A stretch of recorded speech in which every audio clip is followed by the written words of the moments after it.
Buenos días para toda la comunidad educativa, les habla la profesora Dioselina Bautista Gómez. En la sesión de hoy continuaré con el tema de los podcasts en educación como una herramienta para aprender durante la cuarentena. Específicamente veremos hoy cómo evolucionó la radio al podcast educativo. Recordemos que esta videoclase se enmarca en la estrategia Aprende en Casa, propuesta por la Secretaría de Educación de Bogotá con el apoyo del IDEC. Bienvenidos.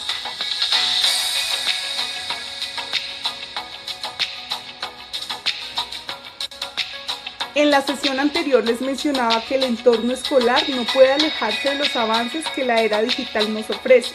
Por eso la importancia de buscar diversas estrategias de enseñanza y aprendizaje.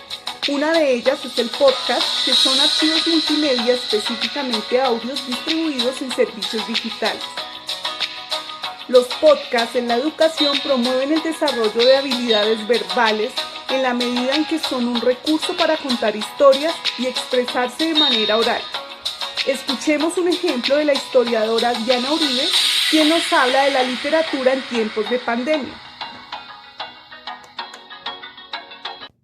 Y había momentos, por ejemplo, en que las pandemias, tenemos las pandemias desde Atenas en el año 430 a.C., tenemos la peste antonina, tenemos una cantidad de referencias en los diferentes momentos a las pandemias, y resulta que en el tiempo del medioevo, como las pandemias hasta hace realmente poco, no se conocía qué era lo que las producía. Entonces, en los tiempos de la peste negra, en los famosos tiempos de la peste negra, había una superstición enorme porque no se sabía qué producía el virus.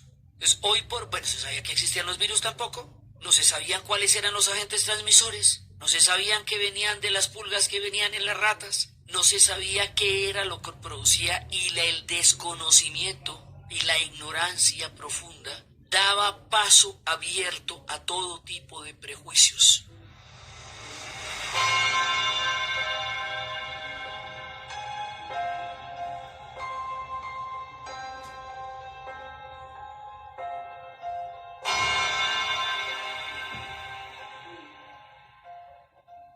Entonces estaban desde los castigos de Dios, pasando por algo bastante macabro, y es que durante la época de la peste negra, la comunidad judía, transegando por Europa entre todos los tiempos de las persecuciones, por su manera de manejar la vida cotidiana, por los mandatos religiosos, pues tienen el baño diario, cambian las sábanas, tienen una serie de medidas de higiene que están en el Levítico y que están en sus costumbres cotidianas, que los hacía menos proclives a la peste que la mayoría de la población, que dormía junta en los establos en los largos inviernos con todos los animales. Entonces empezaron a caer mucho menos y a ser mucho menos vulnerables a la enfermedad.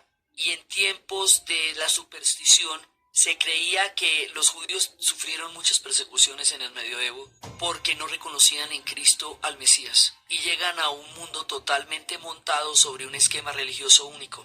Así que muchos de ellos fueron perseguidos no porque portaran la peste, sino porque no la padecían. Entonces se consideraba que ellos tenían alguna cura contra la peste que no le habían dicho a los demás, o que ellos eran los portadores de algo que ellos no padecían, y simplemente era que su higiene los hacía bastante menos vulnerables a la enfermedad. Hay una novela que se llama Narciso y Golmundo, de Hermann Hesse. Es la historia de dos adolescentes que deciden vivir la vida, el uno desde la academia, desde las letras, desde el profundo conocimiento, desde las entelequias, desde la filosofía. Es un tratado filosófico en literatura, esos que hace Hermann Hesse, absolutamente increíbles, que se llama Narciso.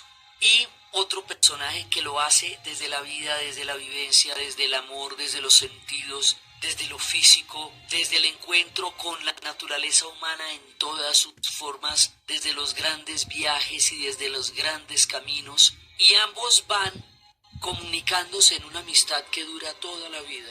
La manera como cada uno va llevando la vida, desde la monástica academia de Narciso y su profunda exploración en el conocimiento, hasta la vida sensual y mundana de Golmundo. En todo el fresco del medioevo produce esta novela de estos dos adolescentes viviendo, hay un personaje que se llama Sara. Y Sara es una mujer judía. Y Sara da testimonio de la persecución que le estaban haciendo a su pueblo por cuenta de la ignorancia, el desconocimiento y superstición que caía sobre una población tan indefensa como el resto, pero que tenía medidas higiénicas que la hacía menos vulnerable.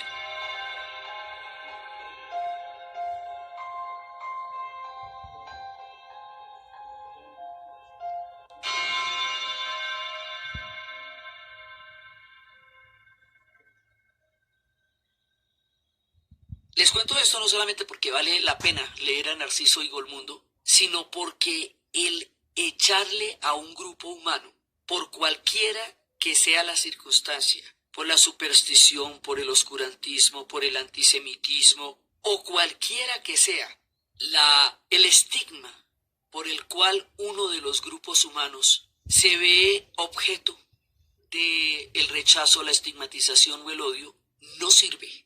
No ayuda a salir de la peste, genera mucho sufrimiento y le añade toques de odio a lo que debería tener solidaridad. Entonces, lo primero que hay que hacer para conjurar las pandemias es mirar al otro como un ser humano, es mirar que todos somos parte de una misma especie, de la especie humana, es tomarse muy en serio lo que es una pandemia, es tomarse muy en serio que el confinamiento nos protege, que todos somos responsables los unos de los otros, que no hay nadie que pueda considerarse ni exento, ni aislado, ni por fuera de la comunidad humana en tiempos de pandemia. Son tiempos de seriedad, son tiempos en los que realmente uno tiene que creerse, porque pasan las pandemias que la gente no se las cree. Los invito a terminar de escuchar este podcast en la plataforma eBooks. Los podcasts pueden emplearse, por ejemplo, como libro auditivo. Este formato transforma la experiencia de lectura en una escucha de la misma. Se puede grabar la lectura de un documento para usarlo auditivamente. Este empleo es altamente recomendable para personas con discapacidades visuales. También puede utilizarse en programas de entrevistas, ya que son una excelente herramienta para la transmisión de las mismas. Son útiles además para la grabación de ponencias, ya que se pueden archivar y emplear como material de ayuda para la memoria. Su uso en la educación a distancia se evidencia en el apoyo del aprendizaje autónomo, en los comentarios para las tareas a enviar, en la preparación para exámenes, entre otros. Asimismo, pueden servir para establecer una relación emocional con el profesor y facilitar el mantenimiento de un buen ritmo de estudio, permitiendo afianzar y profundizar los contenidos presentados a una velocidad adecuada y optimizan el tiempo de discusión. También los podcasts son muy adecuados para la modalidad Blended Learning, tanto en la enseñanza presencial a distancia o semipresencial, pues los alumnos pueden desarrollar podcasts como una experiencia enriquecedora en el uso de nuevas tecnologías.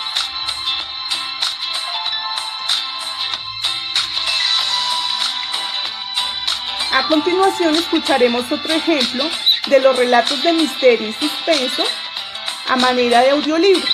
Escuchemos el podcast.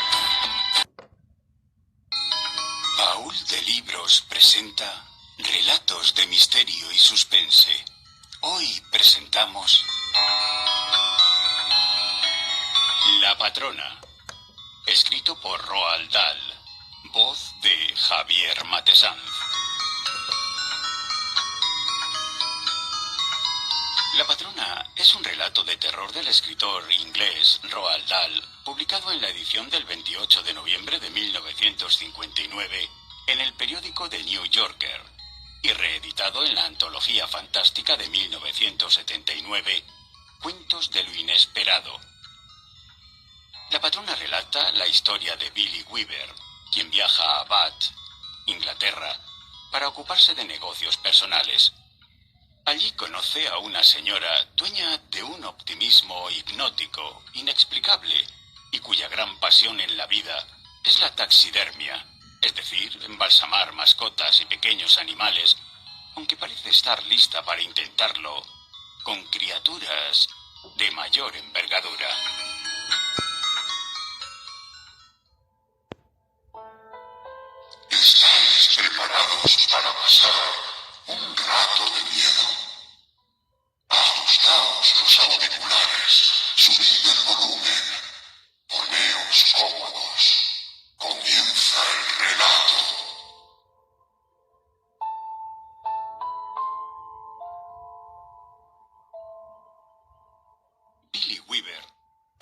salido de Londres en el cansino tren de la tarde, con cambio en Swindon. De su llegada a Bath, a eso de las 9 de la noche, la luna comenzaba a emerger de un cielo claro y estrellado por encima de las casas que daban frente a la estación. La atmósfera, sin embargo, era mortalmente fría, y el viento, como una plana cuchilla de hielo, aplicada a las mejillas del viajero. «Perdone», dijo Billy, «¿sabe de algún hotel barato que no quede lejos?» «Pruebe en la Campana y el Dragón», le respondió el mozo al tiempo que indicaba hacia el otro extremo de la calle. «Quizá allí. Está a unos 400 metros en esa dirección». Billy le dio las gracias, volvió a cargar la maleta y se dispuso a cubrir los 400 metros que le separaba de la Campana y el Dragón. Nunca había estado en Bath, ni con... Más allá de ser un elemento fundamental de comunicación, información y entretenimiento, la radio se ha convertido en un elemento imprescindible para la formación tanto a distancia como presencial. Recordemos que entre 1947 y 1989, la emisora Radio Sutatensa fue una cadena radial colombiana que emitió programas educativos y culturales. Fomentó el uso de los medios de comunicación en procesos educativos, el acceso a la cultura escrita y el incentivo de procesos de desarrollo social y rural. Desde sus inicios, la emisora estuvo vinculada directamente con el nombre de las escuelas radiofónicas, que son un sistema de distribución y réplica de los contenidos para que las casas rurales pudieran acceder a un aparato radial, reunir a las familias, invitar a participar a sus comunidades y escuchar los programas radiales de la denominada Educación Fundamental Integral. Desde mediados de la década de 1950 fue reconocida por la UNESCO como una estrategia de comunicación y educación efectiva a la hora de combatir el analfabetismo entre los sectores campesinos de Colombia. Por ello, desde la década de 1960 se convirtió en un referente para emisoras de América Latina, que en contextos sociales semejantes impulsaron procesos entre sectores populares urbanos, campesinos, afrodescendientes e indígenas. La transformación de los medios se ha hecho evidente con el paso del tiempo. Anteriormente, su alcance tecnológico era menor y por tanto su impacto social no era significativo. Hoy ocurre lo contrario. La radio fue el primer medio masivo auditivo que permitió comunicar a distancia los diferentes hechos relevantes de la época. También se consolidó como difusor de la música y la cultura. Se posicionó en la mente de los receptores como el compañero permanente y gracias a los avances tecnológicos se ha reinventado para seguir haciendo presencia en el mundo.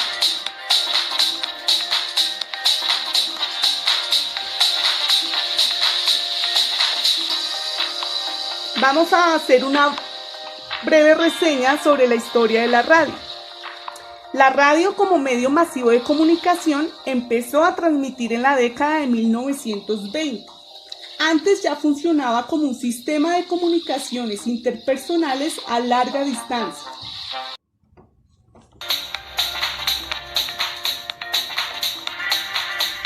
La primera emisora latinoamericana se fundó en Buenos Aires, Argentina.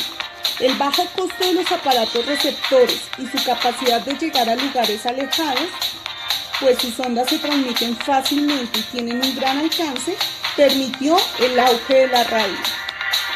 En Colombia, la radio llegó hacia 1930. Las cadenas radiales colocaron antenas por todo el país y fundaron emisoras en ciudades clave como Bogotá, Medellín, Cali y Barranquilla, para lograr aumentar la capacidad de transmisión y cubrir vastas zonas con su señal. Hechos como el asesinato de Jorge Eliezer Gaitán en 1948 tuvieron impacto nacional debido a la difusión radial. Uno de los hechos más importantes para la radio fue el cambio en la forma de escucha. Gracias a los transistores o radios portátiles, el ritual de escucha pasó de ser colectivo a ser un fenómeno individual que se ajustaba a los gustos de cada individuo, y por ello surge la necesidad de promover nuevos canales que agradaran a todos. Internet le ha dado una dimensión nueva a todos los medios de comunicación. En el caso de la radio, permitió a los usuarios acceder a emisoras que antes estaban fuera de su alcance, programar, crear y transmitir a través de streaming, que es una corriente continua que fluye sin interrupción. Este término aplica especialmente para audio y video en Internet, o los podcasts, que es una emisión de radio que un usuario puede descargar por Internet. Lo anterior gracias a herramientas de servicios radiales. Oír programas sin que estén siendo transmitidos en vivo por medio de tecnología como la de los podcasts. Dado lo anterior, podemos afirmar entonces que los podcasts son la evolución de la radio, pues la presencia de las nuevas tecnologías han permitido al medio radial adaptarse a nuevas formas y ventanas de explotación, surgiendo novedosas herramientas como los podcasts que permiten atender con facilidad al papel formador de la radio en el entorno escolar. A continuación, algunos elementos que te van a permitir crear tu propio podcast. Analiza los siguientes aspectos.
Espero que les haya gustado esta videoclase. Nos vemos en una próxima oportunidad. Hasta pronto.